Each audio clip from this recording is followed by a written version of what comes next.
Have you ever received news so devastating that you felt your entire world collapse in seconds? That's exactly what happened to Ava Gardner on what should have been the best day of her career. The telegram in her trembling hands contained just 12 words, but they changed everything. October 15th, 1954. Beverly Hills, California. The autumn sun was streaming through the French doors of Ava Gardner's Nichols Canyon home, casting golden light across the mahogany coffee table where a crisp white script lay open. The Barefoot Contessa, the role that would finally prove she was more than just a beautiful face. MGM had fought her for months over this project, but she'd won. For the first time in her career, Ava Gardner was about to play a character with real depth, real pain, real humanity. She was 29 years old, at the absolute peak of her beauty. Her dark hair fell in perfect waves past her shoulders. Her green eyes sparkled with an excitement she hadn't felt since her early days in Hollywood. She'd just finished a phone call with her agent, confirming the final details. Filming would begin in 3 weeks in Italy. This was it, her chance to show the world that Ava Gardner was an actress, not just a movie star. The morning had started like any other, but quickly transformed into something magical. Ava had awakened at 7:30, unusually early for someone accustomed to Hollywood's nocturnal lifestyle. Something had pulled her from sleep, a feeling she couldn't quite identify, as if the universe itself was holding its breath in anticipation. She'd padded barefoot to the kitchen, still in her silk nightgown, and made herself coffee the way her mother had taught her back in North Carolina, strong and black, no cream to dilute the truth of it. While the coffee brewed, she'd stepped onto her terrace and breathed in the crisp October air. The smog that usually blanketed Los Angeles had lifted overnight, leaving the sky impossibly blue and clear. From her vantage point in the Hollywood Hills, she could see all the way to the Pacific Ocean, a glittering ribbon of silver in the morning light. It felt like an omen, a sign that clarity was coming to her life at last. But isn't it strange how fate chooses our happiest moments to deliver its cruelest blows? The call from her agent had come at 9:15. Charlie Morrison's voice crackled with excitement over the long-distance line from New York. "Ava, darling, it's official. The studio signed off on everything. You're going to Italy next month to shoot The Barefoot Contessa with Joe Mankiewicz directing. This is your Oscars moment, sweetheart. This is the role that changes everything." Ava had hung up the phone and immediately called her mother in North Carolina. Molly Gardner's voice, warm and slightly raspy from years of cigarettes, had filled Ava with the kind of contentment she rarely felt in Hollywood. "That's wonderful, baby girl," Molly had said. "I always knew you had it in you to be more than just pretty. You've got your daddy's stubborn streak and my dramatic flair. Those Hollywood folks are finally seeing what I've known all along." They'd talked for nearly an hour about everything and nothing. Molly had told her about the tobacco harvest, about how Ava's brother Jack was thinking of proposing to his girlfriend, about the new preacher at their little Baptist church who was handsome enough to be in pictures himself. Ava had described the role in detail, how she'd play a Spanish dancer who becomes a Hollywood star but loses herself in the process. "Sounds familiar," Molly had said with a chuckle. "Just remember not to lose yourself too much, sugar. You come home to visit your old mama soon, you hear?" "I will, Mama," I promise." Those would be the last words they ever spoke to each other. After the call, Ava had retrieved the bottle of Dom Perignon 1947 from her wine cellar. She'd been saving it for a truly special occasion, and this felt like the most important day of her professional life. Her housekeeper, Maria Gonzalez, had arrived at 11 and immediately understood the significance of the moment. Without being asked, she'd arranged white orchids throughout the living room, Ava's favorite flowers, and chilled the champagne in an ice bucket beside Ava's favorite reading chair. The champagne flute had felt substantial in Ava's hand as she'd lifted it in a toast to herself, to her mother, to the role that would finally prove her worth as an actress. The bubbles had danced on her tongue, and for a moment, one perfect, shining moment, Ava Gardner felt completely happy. Not the manufactured happiness of publicity photos or the temporary high of a successful picture, but the deep, soul-satisfying contentment that comes from knowing you're exactly where you're supposed to be. That's when she heard the knock. 3 sharp raps on the front door, precise and official. Maria had gone to the market to buy ingredients for a celebratory dinner, so Ava rose from her chair, still holding the champagne flute, still wearing the radiant smile that photographers had been trying to capture for years but had never quite managed. Today, that smile was genuine. She opened the door to find a young man in a Western Union uniform, no more than 19, with nervous eyes and sweaty palms despite the cool October air. He held a yellow telegram in his outstretched hand, and something about his expression, a mixture of professional duty and personal sympathy, made Ava's stomach clench with sudden dread. "Miss Gardner? Telegram for you, ma'am."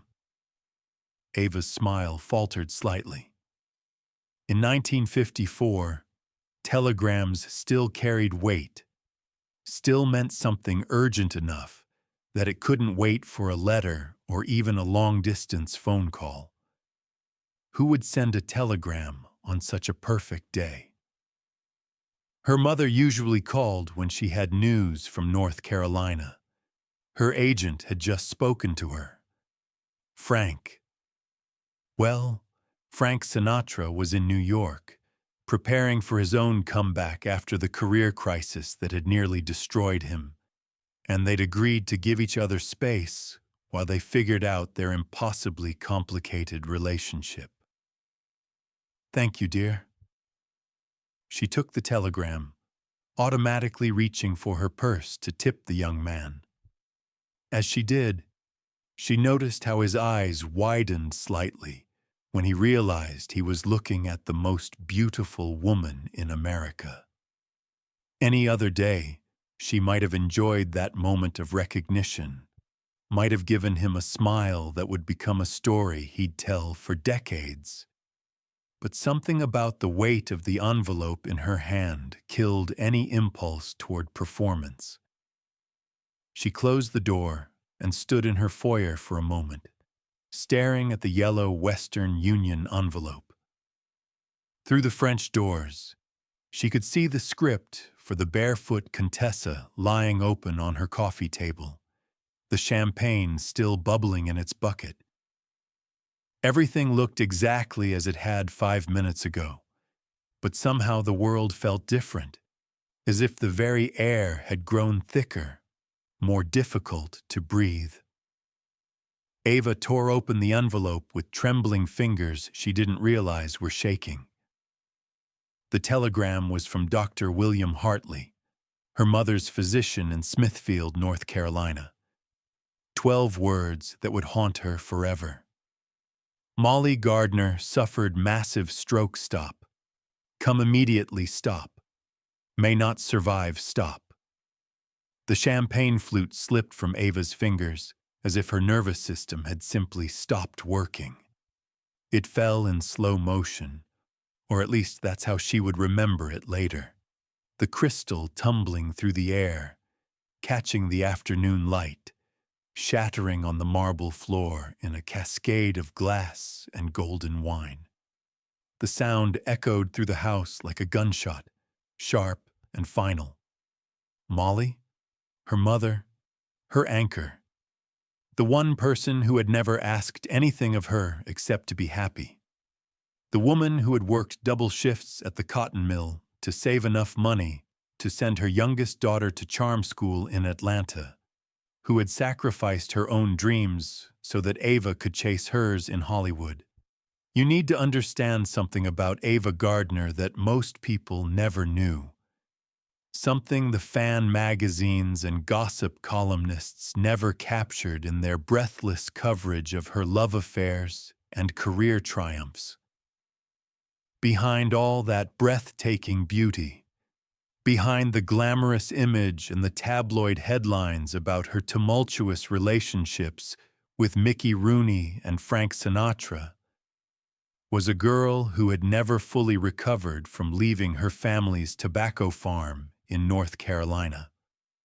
Hollywood had given her fame, fortune, and heartbreak in equal measure, but her mother's love had remained the one constant in her chaotic life.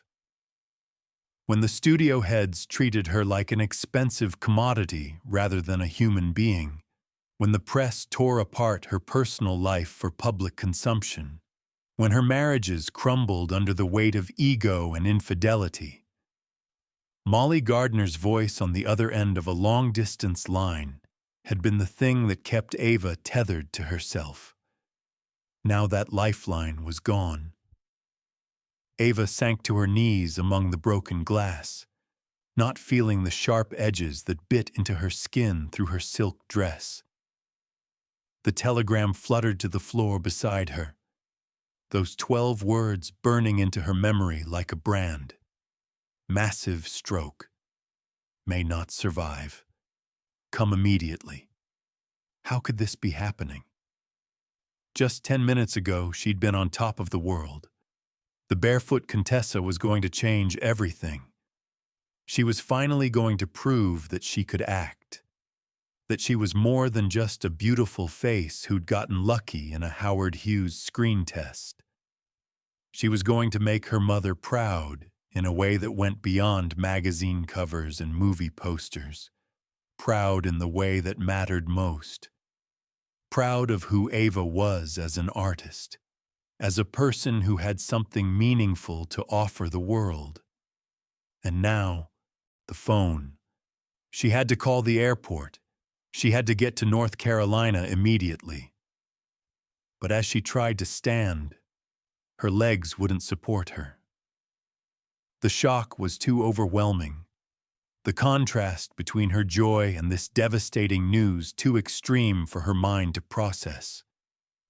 It was as if someone had reached into her chest and torn out her heart while she wasn't looking. You see, Ava Gardner had learned to survive Hollywood by building walls around her heart. She'd endured 3 failed marriages, countless affairs that ended in heartbreak, studio executives who treated her like property rather than a person.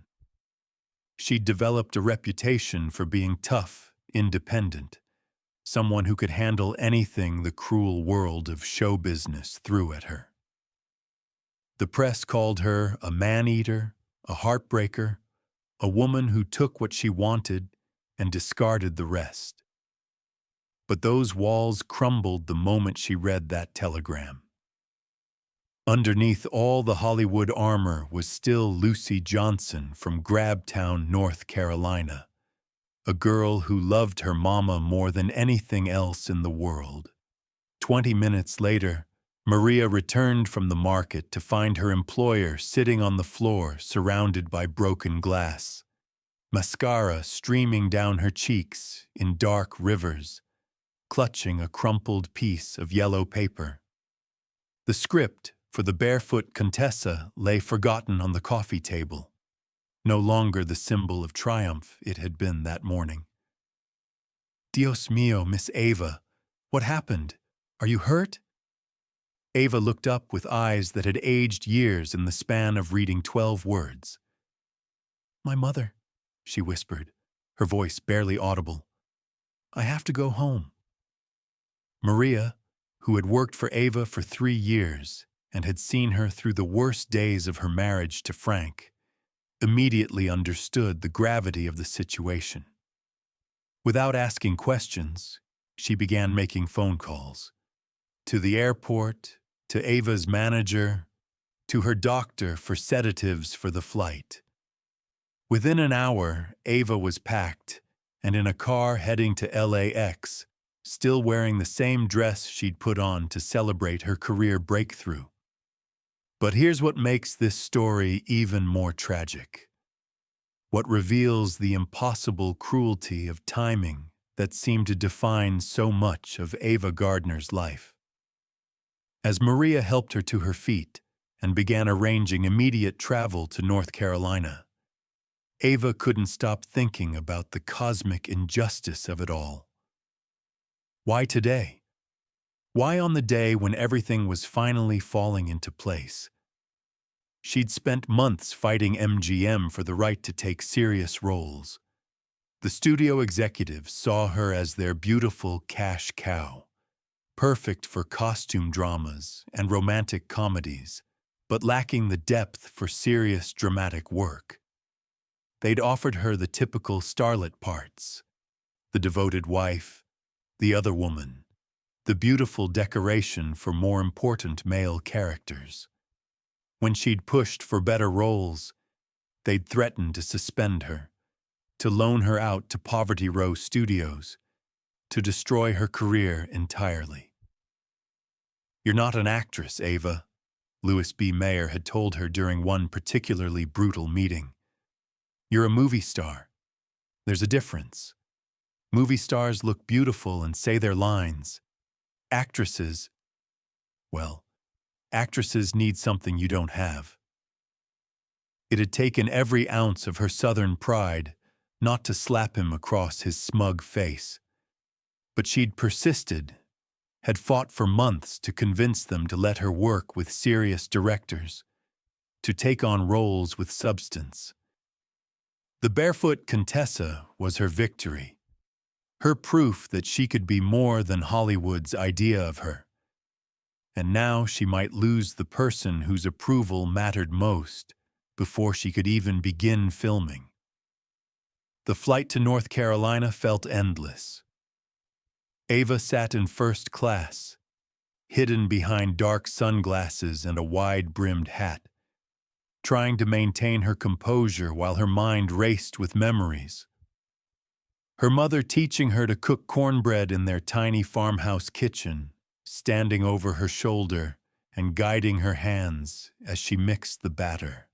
Molly Gardner staying up all night by the light of a kerosene lamp to finish Ava's school dress because they couldn't afford to buy a new one. The pride in her mother's voice when she'd called to say that her youngest daughter was going to Hollywood to be in pictures. "Don't let them change you, baby girl," Molly had said during that first phone call from California. "You remember where you come from. You remember that you're a Gardner from North Carolina, and we don't bow down to anybody." But Hollywood had changed her, hadn't it? She'd learned to drink like the men, to curse like a sailor, to armor herself in cynicism and wisecracks. She'd developed a reputation for being difficult, demanding, someone who spoke her mind regardless of the consequences. The fan magazines called her temperamental, but Ava knew the truth. She'd become hard because softness was a luxury she couldn't afford in a business that chewed up beautiful women and spat out the bones. She'd become Ava Gardner, movie star. And sometimes she wondered what had happened to little Lucy Johnson from Grabtown, the girl who'd spent Sunday afternoons sitting on the front porch with her mama, snapping green beans and talking about everything and nothing. When the plane finally landed in Raleigh, Ava's oldest brother Jack was waiting at the gate. One look at his weathered face, so much like their father's, lined by years of tobacco farming and worry, told her everything she needed to know. But she asked anyway. "How is she, Jack?" Her brother's hands that looked like they belonged to someone twice his age, trembled as he lit a cigarette. Jack had been the one to stay home, to work the farm, to take care of their parents while his siblings scattered to the four winds. Ava had always felt guilty about that, about leaving him with all the responsibility while she chased fame and fortune in Hollywood. "She's alive, Ava," he said finally, his voice rough with exhaustion and grief. "But the doctors, they don't think she's going to wake up. And even if she does..." He couldn't finish the sentence. Didn't need to. They both understood what "even if she does" meant. Brain damage, paralysis, a shadow of the vibrant woman who had raised 7 children during the worst years of the Depression. The drive to Smithfield passed in silence, broken only by the sound of Jack's cigarette lighter and the hum of tires on country roads. Ava stared out the window at the familiar landscape of her childhood. Tobacco fields stretching to the horizon, farmhouses with sagging front porches and rusted tin roofs. The kind of rural poverty she'd escaped but never forgotten. Everything looked smaller than she remembered, but also more real than anything in Hollywood. At Johnston Memorial Hospital, Dr. William Hartley, a soft-spoken man in his 60s who had delivered half the babies in the county, explained the situation with clinical precision that couldn't quite hide his own sorrow. He'd known Molly Gardner for 30 years, had delivered 3 of her children, had seen her through pneumonia and the difficult births and the 1,000 small crises that defined life in rural North Carolina.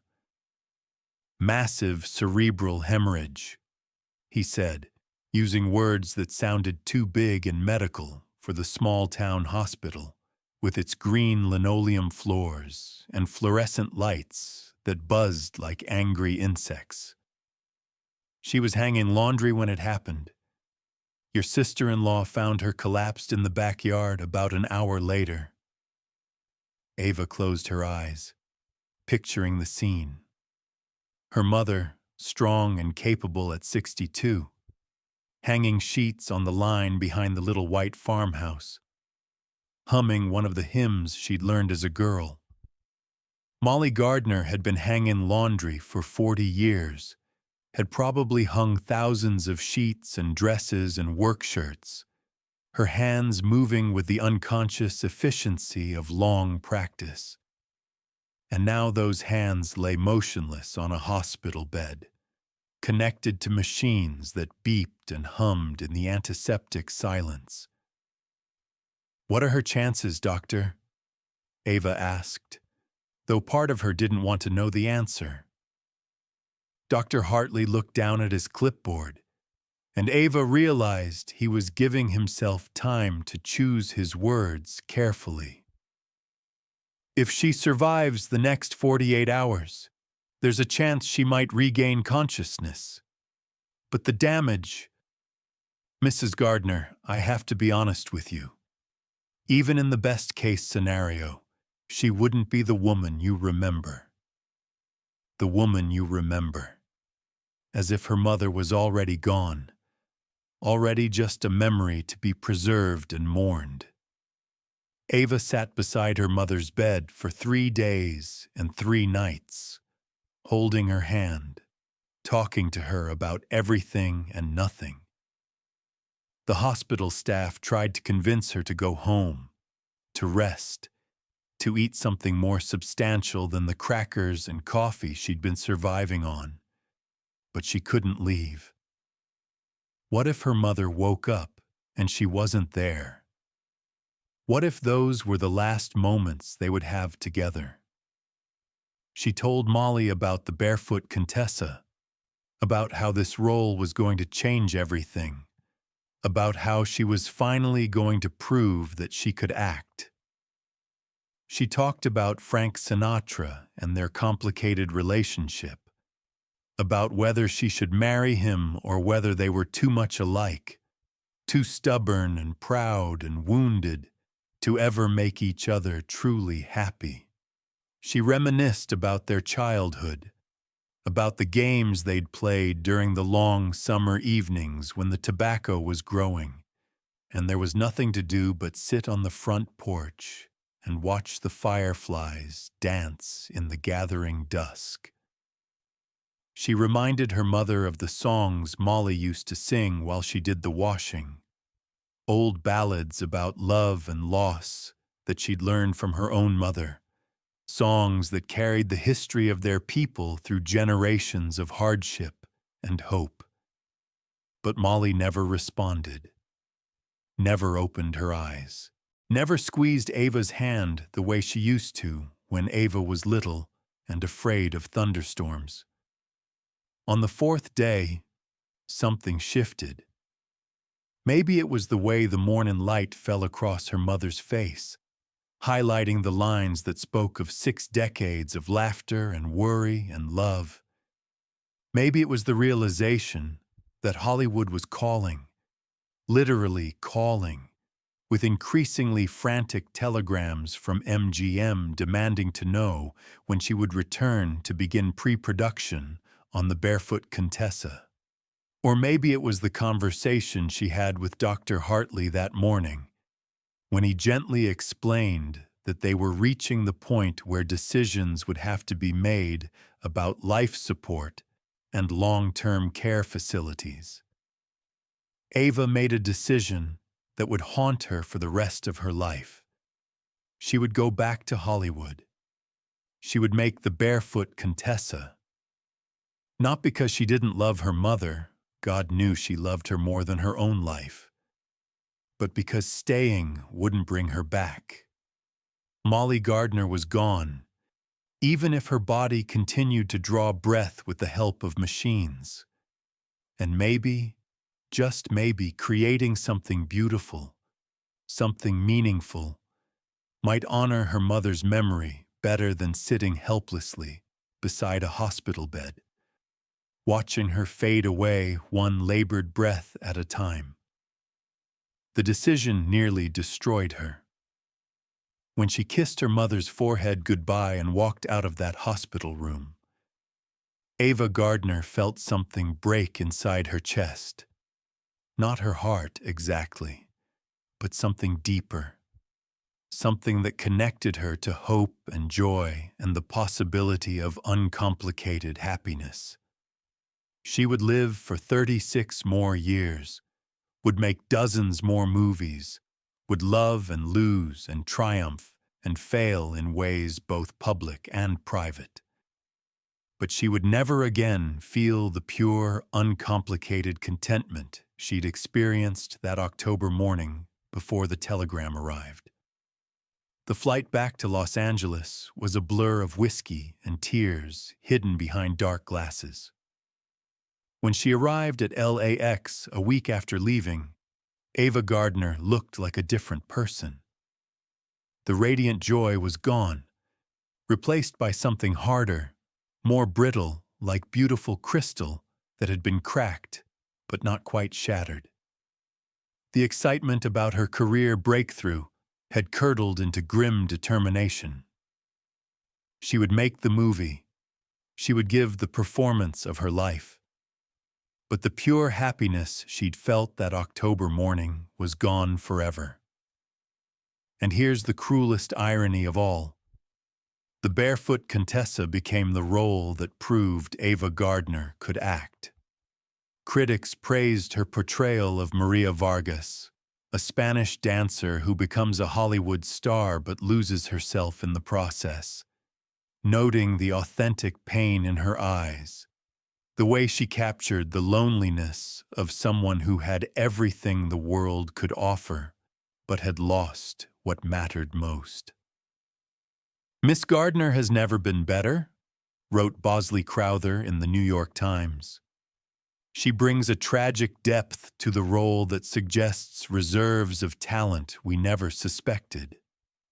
Her Maria is both beautiful and broken, a woman destroyed not by her enemies, but by the very success she sought. They thought it was acting. They thought she was simply drawing on her natural talent and the direction of Joseph Mankiewicz to create a compelling performance. But Ava knew better.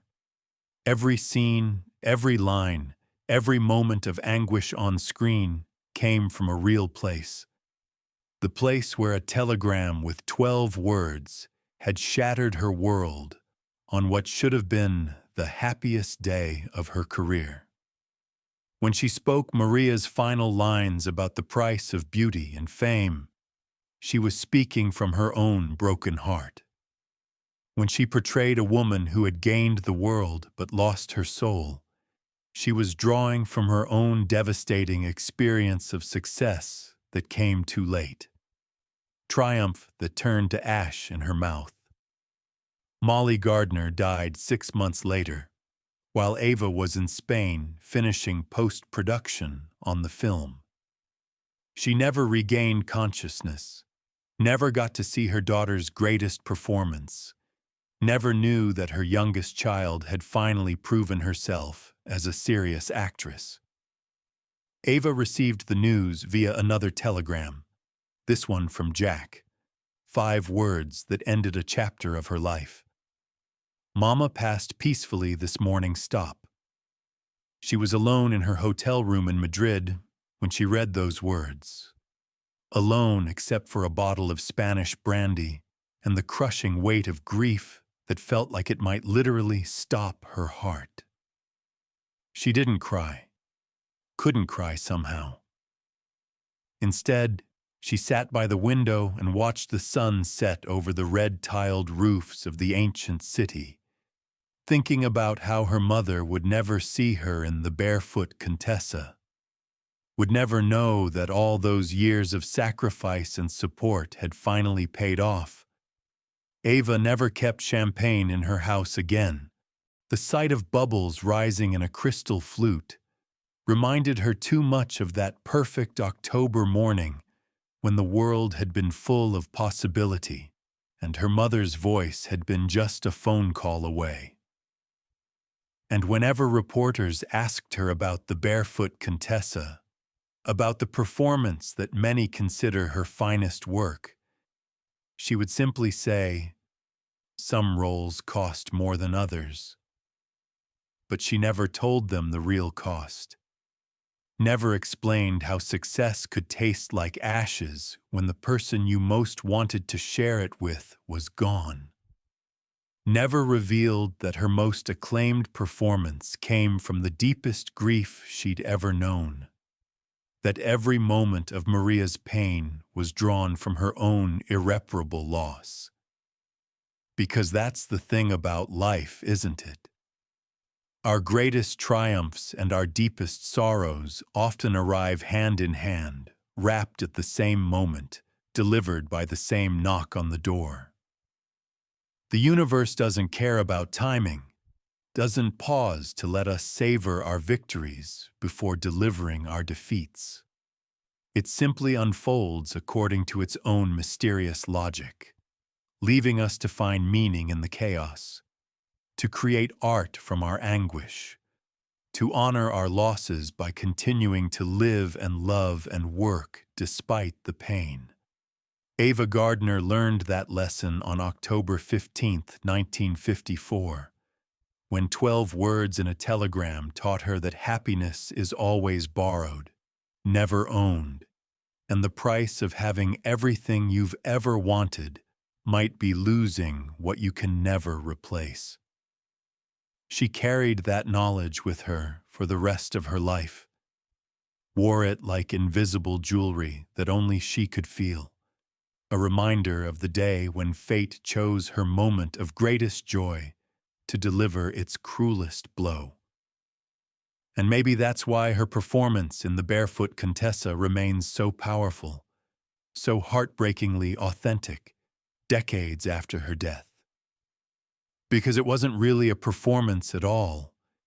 It was the raw, unvarnished truth of a woman who had learned that success without someone to share it with is just another kind of loneliness. That fame without love is just another form of exile. And that sometimes the roles that define us are the ones we never auditioned for. The ones that life forces upon us whether we're ready or not.